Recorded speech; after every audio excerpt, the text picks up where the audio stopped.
Welcome to I Know a Guy Racing. Here's September 2010 calendar. This weekend on September 4th we're going to be at Indian Bend, Scottsdale Road. We're going to be doing, the long people will be doing 9 miles, and we have a 6.4 mile loop and a 5.3 mile loop. On the 11th we'll be at South Mountain. We're doing 10 to 12 miles. And then on the 18th we're coming back to those 3 different courses on Indian Bend and Scottsdale Road. And then on the 25th we have a 5K to do, kind of a test to see what kind of pace you guys are going to be at. It's Moon Valley Grasshopper 5K. And then October 2nd we're back to Indian Bend and Scottsdale Road. We're doing 9 to 10 miles. Indian Bend and Scottsdale Road is because we want to do the same courses over a few times. That way you guys can kind of get a handle on pace to see if we're getting faster every week. To see, these also have a lot of hills in the beginning of these courses, and then they usually finish on a downhill grade. With the downhill grades, we want to make sure that we keep our half marathon, marathon pace. With the downhill grades, it also helps propel us through that pace. Is another thing we also got to think about. With the uphill to start with, it kind of like slows you guys down on purpose. Makes life a little bit easier on the coaches. That way you won't go out too fast, and then you'll have energy for that downhill section. Looks like on Sundays, this Sunday on the 5th, we're going to be at the Olive and Ivy at the Scottsdale Fashion Square, and then again we're going back to the Scottsdale or Indian Bend and Scottsdale Road, and then we'll flip-flop every weekend. We'll still meet at Scottsdale or SCC on Tuesday, Thursdays. Make sure you guys are, if you haven't done your one-on-ones, that you try to follow this schedule. If you have, I try to set up another schedule for you. We need to start setting up those one-on-ones if you have not done your one-on. Okay, here are the 3 routes that we'll be doing. We're at Indian Bend and Scottsdale Road. There's a 9.25 route. There's a 5.33 route, and then it looks like it was 6.4. Starts at Indian Bend and Scottsdale Road, and it's the same. Everybody does the same 1 mile.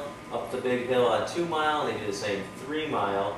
If you're going to do the 5.3, you're going to come back down kind of this way. If you're going to do the 6.4, you're going to go up the hill, around the hill 3, then you're going to go 4, and then you're going to come up another hill, and then you'll hit 5, 6, and then back to here. If you're going to do the 9.25, everybody, you're going to do the same as 1 mile, same 2, same 3, same 4, but you're going to add this other little loop on. It'll be 5, goes up here to 6, and kind of comes back to the same, and then you go up the last little hill, back around, back to the Starbucks. And that's kind of how the loops will go. Depending on what you're doing, either 5K, 10K, you'll probably be doing the 5 mile loops, more the half marathoner, depending on what kind of shape you're in. You'll be doing the 6.4. You're training for the full. You probably should be doing a 9.25 loop.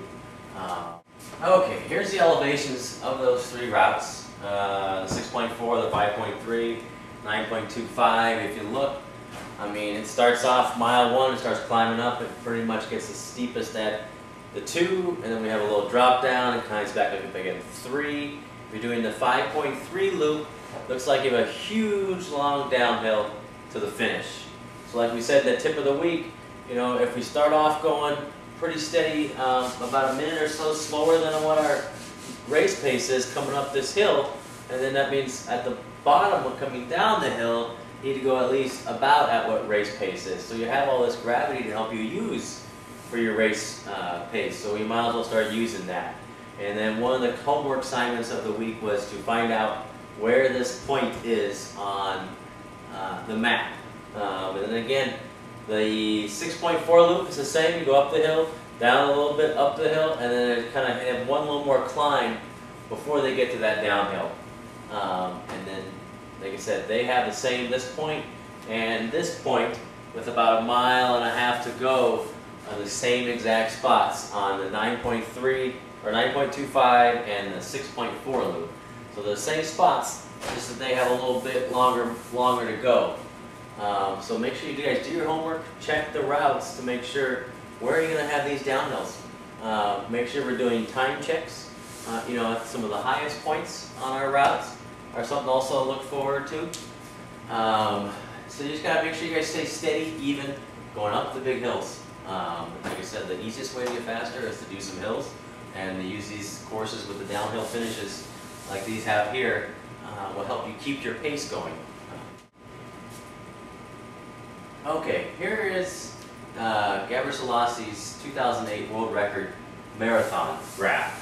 And it shows that every point on here is every 5K of that marathon that he did. I wanted to show you guys that this is what the pros are doing. If the pros are running their first couple 5Ks are actually slower than what their last two combined are, makes a huge difference in able to go faster. I want you guys to make sure we slow down and find a pace and then start picking it up. So it looks like his first 5K was a 14:35 compared to his last one, which is a 14:29. So when you guys are doing your training, you got to make sure that you're going out at a nice, comfortable pace, and you're not going out and not having anything left for the finish. You guys can look it over. Make sure you take a look at every single one of his 5Ks to see how, and also see how close they are. His fastest one was 14:29. His slowest one was 14:51. So that's within it's like 22 seconds of each other per 5K. So he's within, 7 or 8 seconds per mile for the whole entire race. So that's what you guys also need to do.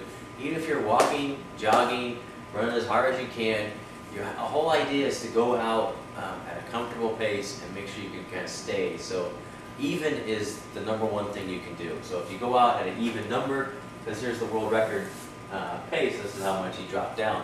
But going out at even and trying to go faster at the end is a lot better than going out too hard and having nothing left so you can't finish. Now I know if you're asking, what pace should I do any of my runs or walks at?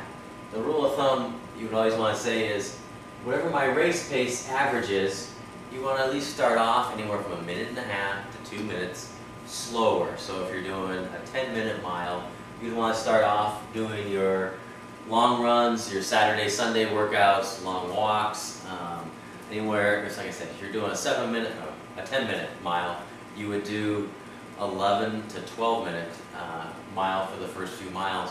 And then what you want to do is try to come home hard, just like how the pros do. The last mile to 2, you need to start picking it up and getting into what your race pace is.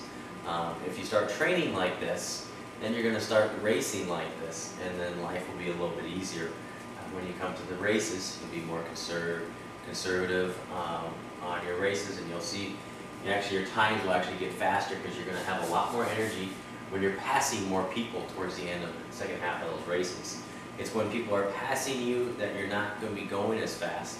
So keep in mind, if they go out too hard, make sure you're within so many seconds per mile. You want to, like I said, you want to be very consistent in all your miles within a few seconds of each other.